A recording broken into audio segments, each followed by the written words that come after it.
Pemirsa, hingga kini Badan Pengawas Pemilu Bawaslu masih mengkaji munculnya baca pres PDI Perjuangan Ganjar Pranowo dalam tayangan azan di sebuah televisi swasta.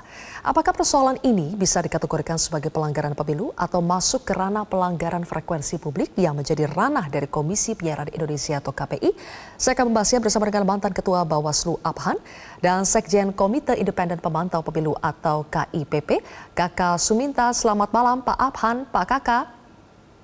Selamat malam. Baik, oke. Malam Mas Abhan. Selamat malam Mbak Silva. Selamat malam semuanya.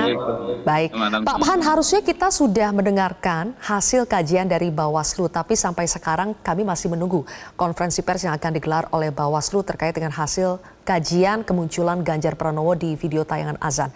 Tapi Pak Abhan, kita mulai dulu dari KPU yang sudah menyerahkan ini kepada KPI. Karena menurut KPU ini bukan ranah dari KPU. Apakah sampai di situ menurut Anda sudah tepat langkah dari KPU? Saya kira seperti apa yang pernah saya sampaikan di media ini juga ya. Jadi memang ini lebih pada otoritatif di lembaga KPI ya. Karena soal lembaga penyiarannya.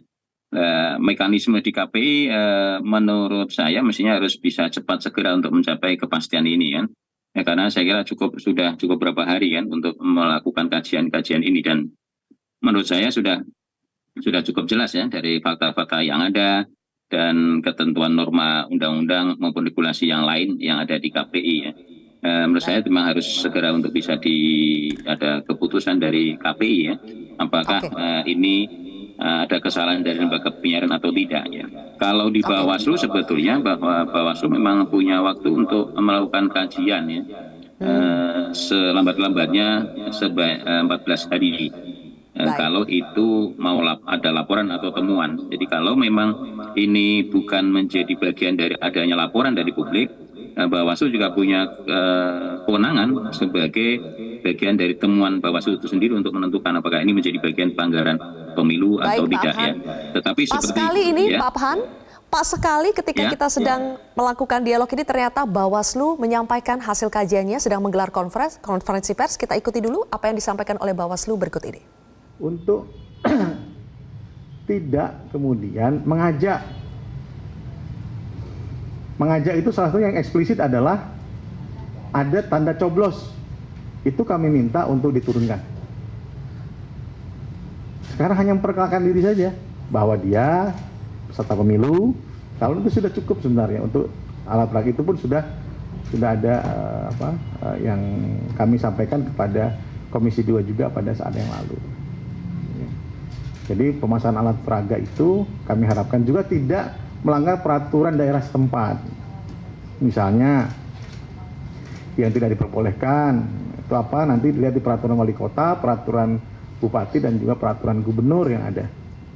Jadi kami sekarang memerintahkan kepada Bawaslu Provinsi dan Bawaslu Kabupaten Kota untuk melakukan inventarisir terhadap alat-alat peraga yang diduga melanggar hal tersebut. Jadi sudah ada coblosan. Kami kan kalau menyampaikan dirinya adalah peserta pemilu, silahkan saja, tidak ada masalah. Kampanye ada 3 unsur yang harus dipenuhi. Pertama, ada peserta pemilu atau pihak yang ditunjuk oleh peserta pemilu untuk meyakinkan atau mengajak memilih. Dengan kemudian kategori ketiga adalah dengan menawarkan visi misi, program kerja, dan citra diri. Citra diri menurut PKP 15 tahun 2023 adalah nomor urut dan lambang partai. Gitu. Oke, teman-teman, itu bisa sampaikan? Pak, ya. Ini yang azan udah dipastikan dia melanggar atau masih perlu dikaji lagi? Yang mana? Yang azan. Mananya? Ada 2 teman-teman pertanyaannya. Lembaga penyiarannya? Dua-duanya. Atau Itu capres. Baca pres belum ada. Nah, kembali lagi ke kampanye atau kemudian sosialisasi. Sosialisasi peserta pemilu atau bukan, pertanyaannya kan gitu. Nah, sekarang karena yang bersangkutan ini kan tidak ada kemudian bahwa beliau ini peserta pemilu, bukan, satu. Ajakannya tidak ada.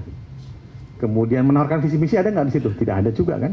Nah, itu agak sulit untuk menjelaskan. Namun kami meminta untuk apakah yang bersangkutan diajak oleh lembaga penyiaran? Nah, itu yang kemudian kita masih harus teliti. Tapi kami mengingatkan, menghimbau kepada peserta pemilu yang mempunyai calon presiden yang belum didaftarkan ini, yang belum jelas statusnya, entah baca pres atau capres, untuk menahan diri di lembaga menggunakan frekuensi publik, bukan hanya TV, tapi radio juga. Begitu, ya. Berarti kedepannya bakal ada pemeriksaan atau gimana, Pak? Sekarang kami lagi kaji dulu.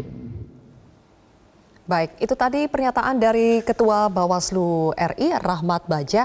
Pak Pahan, jadi tadi ada kata-kata bahwa Bawaslu RI itu mengingatkan atau mengimbau kepada baca pres supaya menahan diri untuk tidak menggunakan frekuensi publik.